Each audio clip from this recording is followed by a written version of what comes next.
Қазақ қызы намысым сыңғырлаған сезімдей, Айша бибі домалақ аналардың көзіндей, баян сұлу қыз жүрбек еңліктердің өзіндей, намысыңды ерлерім қорғас екен көзілмей. Мәншүгіммен әлиям жаудың бетін қайтарған, ләззатыммен сәбирам гүлім еді жайқалған, фаризам мен марфуғам елдің сөзін айта алған, қазақ қызы ешкімнен кем түспейтін майталман. Ахо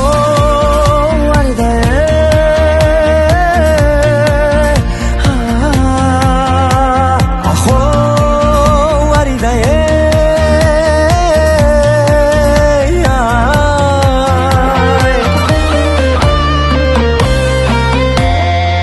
Күләшіммен майрам бар осыдан біл анам кім, бибі гүл мен роза апам шоқ жұлдызы ғаламның, Мәдина апам жез таңдай ақ баяны даламның, қыздар